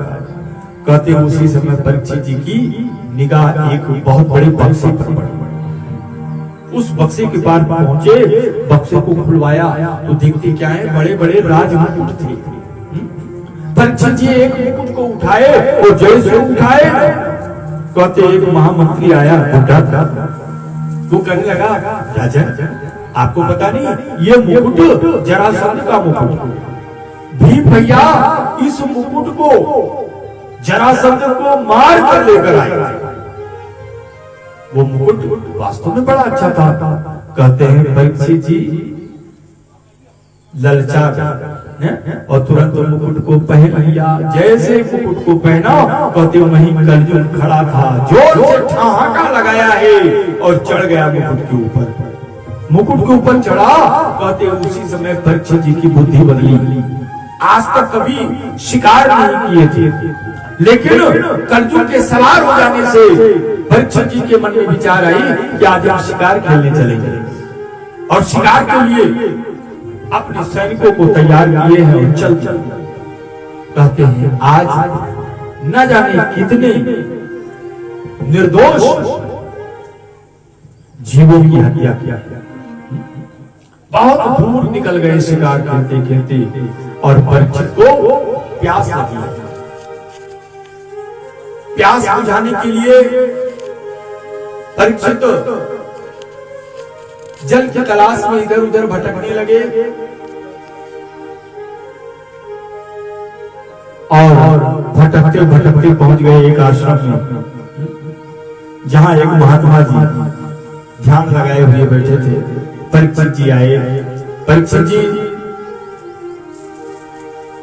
बोले, हे महात्मा, मैं परीक्षित, मुझे प्यास लगी है, मुझे आप जल दीजिए, मुझे जल पीना है, जल पीना है। वो महात्मा जी सुने नहीं, क्योंकि वो ध्यान में थे ना, समाधि लगी हुई थी। परीक्षित जी ने कहा, देखो तो इसे, मैं राजा जल की याचना कर रहा हूं और ये झूठ मूठ का आंख बंद किए बैठा हुआ है। परीक्षित जी को क्रोध आया और कहते वहीं पर एक पड़ा हुआ सब पड़ा हुआ था, बाण की नोक से उठाए हैं और वो महात्मा के गले में डाल दिए। वो महात्मा कोई और नहीं बल्कि शमीक ऋषि थे। शमीक ऋषि के गले में डाले और चल दिए वहां। कहते वहीं पास में एक सरोवर था। उस सरोवर में कई ऋषि के बालों जल क्रीड़ा कर रहे थे, और उन्हीं बालकों में शमीक ऋषि का भी बालक था, वो भी खेल रहा था। कहते एक ऋषि कुमार आया और कहने लगा, अरे श्रृंगी श्रृंगी श्रृंगी, ना जाने कौन तुम्हारे पिता के गले में मरा हुआ सर्प डाल दिया है। श्रृंगी जैसे सुना, कहते श्रृंगी को क्रोध आया और वो खेल रहा था, हाथ में जल लिया है संकल्प लिया और कहा, जिसने भी मेरे पिता के गले में मरा हुआ सर्प डाला है, आज से ठीक 7वें दिन तक्षक नाग के डसने से उसकी मृत्यु हो जाएगी। और ऐसा करके जल छोड़ दिया और दौड़ के आया है आश्रम। तो देखता क्या है कि पिताजी के गले में मरा हुआ सर्प, वो श्रृंगी रोने लगा। कहते श्रृंगी के रोने की आवाज समीक ऋषि के कान में पड़ी। समीक ऋषि नेत्र खोले तो देखे तो श्रृंगी रो रहा है। समीक ऋषि ने कहा, अरे श्रृंगी क्या बात है, तू रो क्यों रहा है? श्रृंगी ने कहा, पिताजी पिताजी आपके गले में न जाने कौन मरा हुआ सर्प डाल दिया। समीक जी जब देखे कहने लगे, अरे बेटा ये मरा हुआ सर्प है, कोई चीज थोड़ी है, देखो मैं अभी इसको फेंकता हूँ। ऐसा करके तुरंत सर्प को उठा के फेंक। कहते उसी समय एक दूसरा बालक आया है और कहने लगा, महात्मा ये आपके बेटे ने श्राप दे दिया है कि जिसने भी मेरे पिता के गले में मरा हुआ सर्प डाला है, आज से ठीक 7वें दिन तक्षक नाग के डसने से उसकी मृत्यु हो जाएगी। सभी ऋषि तो घबरा गए। जब ध्यान लगाए तो ध्यान में पता लगा कि अरे ये श्राप किसी और को नहीं बल्कि राजा परीक्षित को मिला है। अरे ये क्या? समीक ऋषि ने कहा, अरे संगी ये तूने क्या किया? तूने राजा को श्राप दे दिया, तुझे पता नहीं? अरे राजा तो हम लोगों का ईश्वर होता है, भगवान होता है, और तूने भगवान को श्राप दे दिया, ये तूने अच्छा नहीं किया।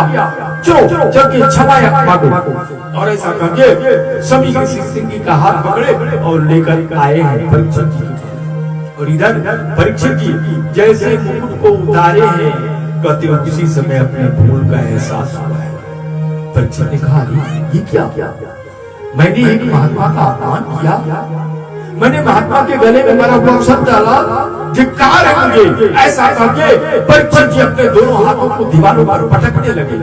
और उसी समय नीचे से आवाज आई, राजन राजन राजन।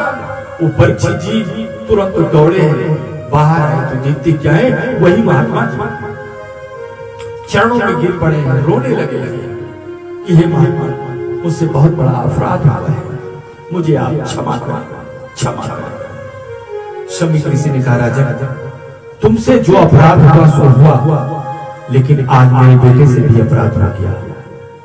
मेरे बेटे ने तुझे श्राप दे दिया है कि आज से ठीक 7वें दिन तक्षक नाग के डसने से तुम्हारी मृत्यु। और जैसे ये मृत्यु की बात परीक्षित जी सुने, कहते हैं एक क्षण के लिए मौन हो गए और फिर मौन को तोड़ते हुए परीक्षित जी बोले, हे महात्मा मैंने अपराध ही ऐसा किया कि मुझे ऐसी सजा मिलनी चाहिए थी। अब आप मुझे बताइए कि मैं क्या करूं? मेरे इस पाप का प्रायश्चित कैसे होगा?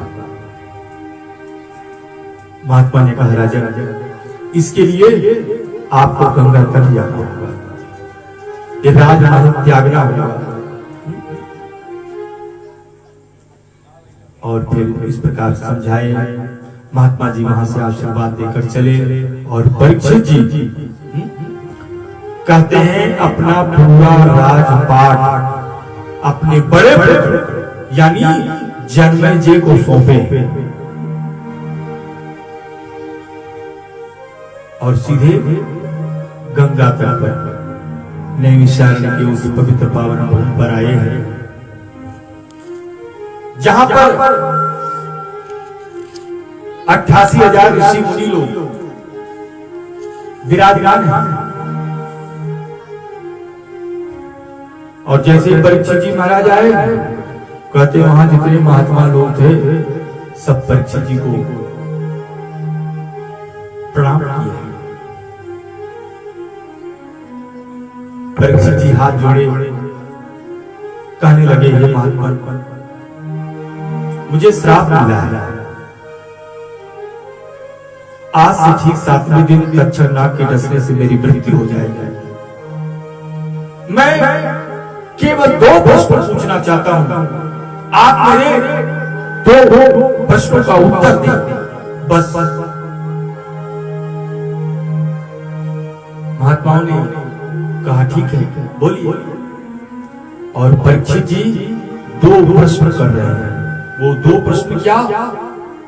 पहला प्रश्न परीक्षित जी कह रहे हैं कि जिसकी मृत्यु समीप हो उस जीव का क्या कर्तव्य होता है, और दूसरा प्रश्न एक जीव मात्र का क्या कर्तव्य है।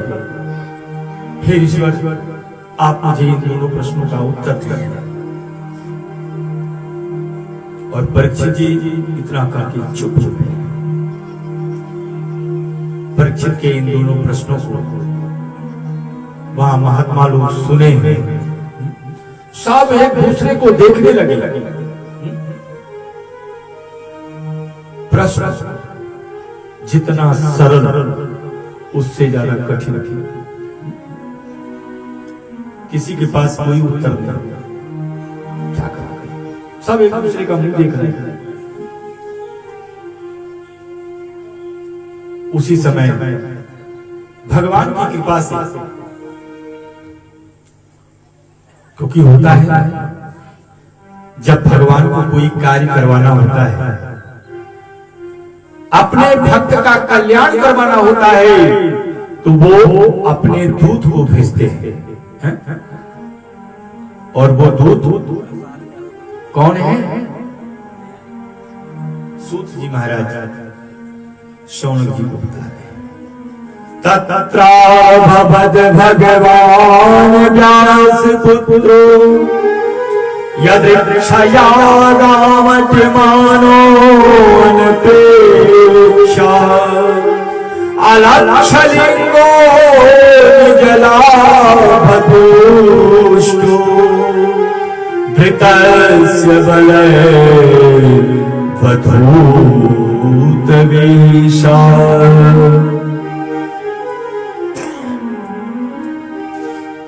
तत्राभवद भगवान व्यास पुत्र। ये कोई और नहीं, ये व्यास भगवान के पुत्र हैं। कौन? सुखदेव भगवान। बोले सुखदेव भगवान की जय हो। व्यास जी के पुत्र हैं। और इनका रूप और स्वरूप कैसा है? ये सुखदेव भगवान कैसे लगते हैं दिखने में? अलक्षलिंगो निजलाभतुष्टो धृतस्य बलैर्वधूतवेशा दिगंबरं वक्त्रविकीर्णकेशं प्रलम्बबाहुं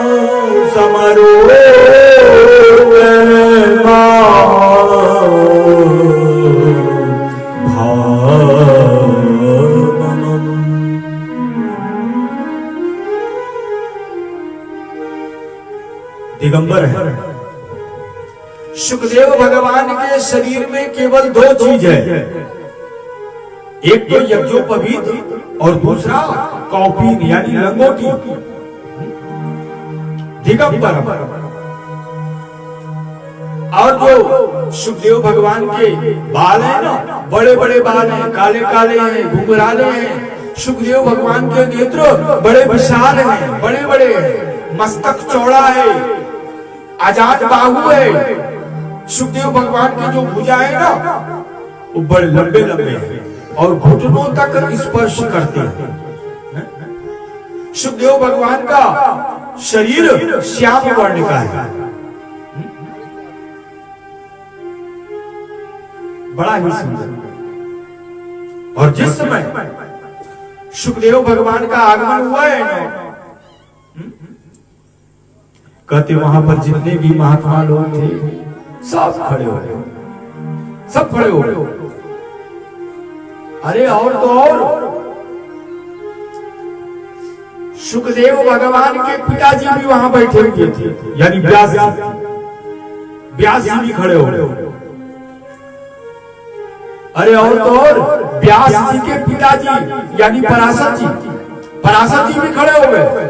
पराशर जी के पिताजी शक्ति जी भी खड़े हो गए। शक्ति जी के पिताजी वशिष्ठ जी भी खड़े हो गए। ऐसे ही सुखदेव भगवान प्रश्न उठता है कि भाई पिता बाहर से आवे और पुत्र खड़ा हो जावे तो ये बात समझ में आती है, लेकिन पुत्र के आने पर पिता खड़ा हो जाए ये बात समझ में नहीं आती।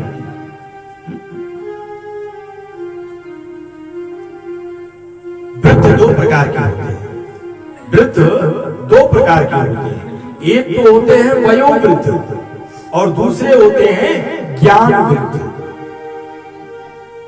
वयोवृद्ध माने जो आयु में बड़े हैं और ज्ञान वृद्ध यानी जो बुद्धि में ज्ञान। तो वयोवृद्ध और ज्ञान वृद्ध में ये दोनों में सबसे बड़े कौन बताए गए हैं? तो ज्ञान वृद्ध की बात आती है। तो सुखदेव भगवान ज्ञान वृद्ध, इसलिए वहां पर खड़े हो गए। सुखदेव भगवान जिस समय आए हैं ना, बहुत प्रसन्न। और वैसे भी सुखदेव भगवान की ये विशेषता है कि सुखदेव भगवान 5 घरों में भिक्षा लेते थे। 5 घरों में, 5 घर में मिल जाता तो मिल जाता, नहीं तो छठे घर में नहीं जाते। और वो भी एक घर में भिक्षा लेने के लिए उतनी देर ही खड़े रहते कि जितनी देर एक गऊ को धोने में समय लगता है। गऊ को धोने में जितनी देर समय लगता है उतनी देर ही सुखदेव भगवान खड़े होते थे भिक्षा के लिए। नहीं तो फिर वो आने वाले नहीं। एक बार अगर लौट गए तो फिर आने वाले नहीं। ऐसा सुखदेव भगवान का स्वभाव। अब जिस समय सुखदेव भगवान आए हैं, कहते हैं वहां पर सभी लोग प्रसन्न हो गए थे कि अरे आज तो लगता है ज्ञान की गंगा बहेगी, आज तो त्रिवेणी होगी, संगम होगा। हम लोग कथा रूपी गंगा में गोता लगाएंगे। होता है ना, जब किसी विशिष्ट महात्मा का आगमन हो जाता है तो केवल ज्ञान की चर्चा, भगवत चर्चा, सभी लोग प्रसन्न हैं। अरे और पूरे वहां का वातावरण एकदम बदल गया। वहां पर लोग आने भी लगे क्योंकि कथा होनी है। यक्ष, नर, गंधर्व, किन्नर सभी लोग आ रहे हैं एक एक करके। महात्मा लोग तो खड़े सुखदेव भगवान को देख रहे हैं। परीक्षित जी करबद्ध होकर वो भी सुखदेव भगवान को देख रहे हैं। महात्माओं ने इशारा किया, अरे राजन ये हाथ बांधे क्यों खड़े हो? जो प्रश्न तुमने मुझसे किया है वही प्रश्न जल्दी से तुम भगवान से करो, वरना अगर भगवान चल दिए ना तो फिर ये किसी के रुकेंगे नहीं। जल्दी प्रश्न करो, जल्दी प्रश्न करो। परीक्षित जी महाराज सब समझ गए और परीक्षित जी तुरंत फिर सुखदेव भगवान के समीप पहुंचे, चरणों में वंदन किया है। और सुखदेव भगवान बैठे हैं एक उच्च आसन पर। परीक्षित जी कहने लगे, प्रभु मुझे तो श्राप मिल चुका है और 7 दिन का समय शेष बचा हुआ है। 7वें दिन तक्षक नाग के डसने से मेरी मृत्यु हो जाएगी। मैं केवल 2 प्रश्न का उत्तर चाहता हूं, आप मेरे 2 प्रश्नों का उत्तर दें। और ऐसा कह के परीक्षित जी फिर प्रश्न पूछ बैठे कि हे गुरुवर, जिसकी मृत्यु समीप हो, उस जीव का क्या कर्तव्य होता है? और दूसरा प्रश्न, एक जीव मात्र का क्या कर्तव्य? बस मैं यही 2 प्रश्नों का उत्तर चाहता हूं। सुखदेव भगवान जब सुने हैं ना, सुखदेव भगवान प्रसन्न हो गए, प्रसन्न हो गए। सुखदेव भगवान ने कहा, अरे राजन, अरे तू तो बड़ा भाग्यशाली है रे, बहुत भाग्यशाली है, वरना यहां तो किसी को पता ही नहीं लगता है कि मृत्यु कब होगी। मृत्यु कब होगी ये तो किसी को पता ही नहीं, लेकिन तू तो बड़ा भाग्यशाली है, तुझे मालूम है कि 7 दिन के पहले तेरी मृत्यु नहीं होगी, और तू चिंता मत कर,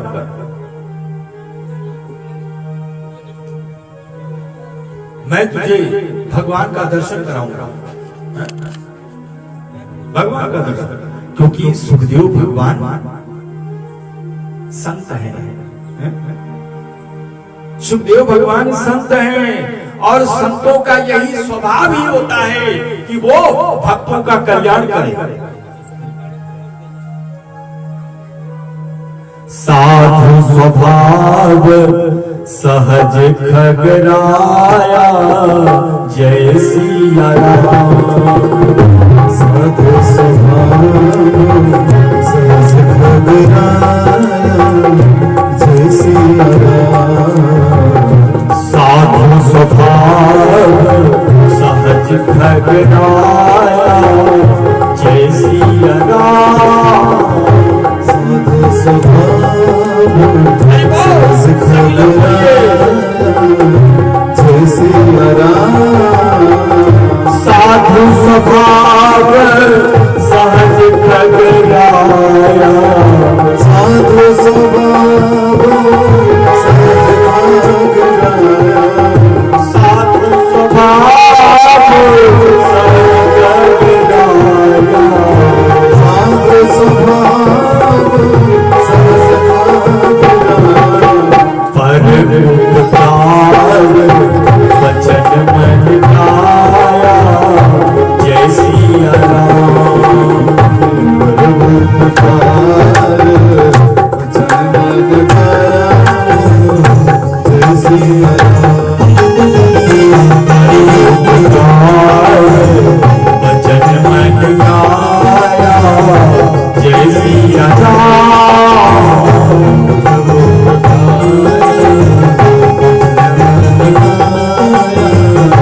जय सिया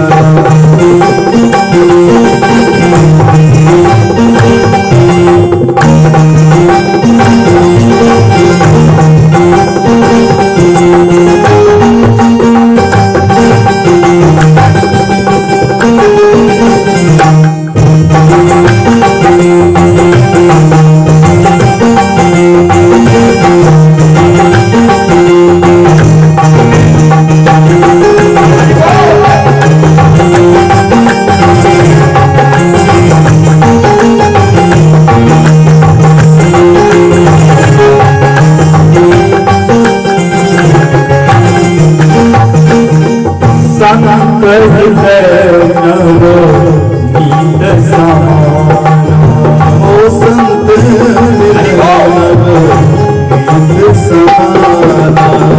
संत हृदय नव नीत समाना, संत हृदय नव नीत समाना। संत हृदय संत हृदय नवनीत समाना। कहा कबीर कहे न जाना, जय सिया राम। कहा कबीर कहे न जाना, जय सिया राम।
परताप द्रवै नवनीता निज परताप द्रवै नवनीता निज परताप द्रवै नवनीता निज परताप द्रवै नवनीता निज परताप निज परताप द्रवै नवनीता पर दुख द्रवै संत सुनीता जय सिया राम सकल सुनीता जय सिया राम पर दुख द्रवै संत सुनीता जय सिया राम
साधु स्वभाव सहज खबराया। महात्माओं का स्वभाव ही यही होता है, बड़ा सरल स्वभाव होता है। उनका केवल एक ही उद्देश्य होता है कि वो दूसरे की रक्षा करें, दूसरे के प्राणों की रक्षा करें। भले दूसरे के प्राणों की रक्षा करते करते खुद के प्राण चले जाएं, लेकिन दूसरे के प्राणों की रक्षा करें। यह साधुओं का स्वभाव है। ऐसी एक घटना है, एक महात्मा जी है ना, वो स्नान कर रहे थे सरोवर में। उसी समय महात्मा जी देखे कि एक भिक्षु वो जल में डूब रही थी, कभी अंदर कभी ऊपर, कभी अंदर कभी ऊपर। महात्मा जी को दया आई। महात्मा जी ने कहा भाई इसको बचा दे, नहीं तो ये मर जाएगी। और ऐसा मन में विचार करके महात्मा जी तुरंत दोनों हाथों को जोड़ा और भिक्षु को उठाए। जैसे उठाए ना, भिक्षु ने डंक मार दिया, और जब डंक मारा तो महात्मा जी छोड़ दिए, और जब छोड़े तो भिक्षु फिर पानी में, फिर वो डूबने लगा। महात्मा जी को फिर दया आई, फिर बचाई, फिर डंक। कहते हैं इस प्रकार जितनी बार बचावे उतनी बार वो डंक। वहीं किनारे एक व्यक्ति देख रहा था। व्यक्ति ने कहा, ये देखो तो महात्मा को कितना पागल है? वो बार बार भिक्षु डंक मार रहा है और ये महात्मा जी उसको बचाने का प्रयास कर रहे हैं, लेकिन महात्मा बचाए बाहर लाए। वो व्यक्ति ने देखा महात्मा जी के दोनों हथेली थे ना, वो एकदम लहूलुहान थे। व्यक्ति ने कहा, महात्मा जी कुछ ढीला है क्या? वह डंक मार रहा है और आप उसको। महात्मा जी ने बड़ी सुंदर बात कही।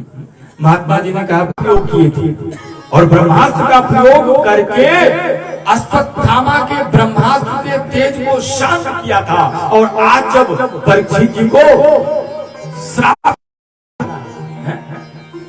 यानी वाणी से श्राप मिला है ना, तो वाणी से श्राप मिलने के कारण भगवान ने विचार किया कि जब वाणी से श्राप मिला है तो परीक्षित का कल्याण भी वाणी से किया जाए। तो इसलिए वाणी से कल्याण करने के लिए भगवान ने सुखदेव भगवान को भेजा है। सुखदेव भगवान ने कहा, राजन आप चिंता न करिए, अरे आप तो बड़े भाग्यशाली हैं कि आपको 7 मार्मा से साक्षात्कार करना। सुखदेव भगवान कह रहे हैं, राजन अरे तेरे पास तो 7 दिन का समय है, तू चिंता ना कर, मैं तुझे भगवान का दर्शन एक ना एक दिन अवश्य कराऊंगा।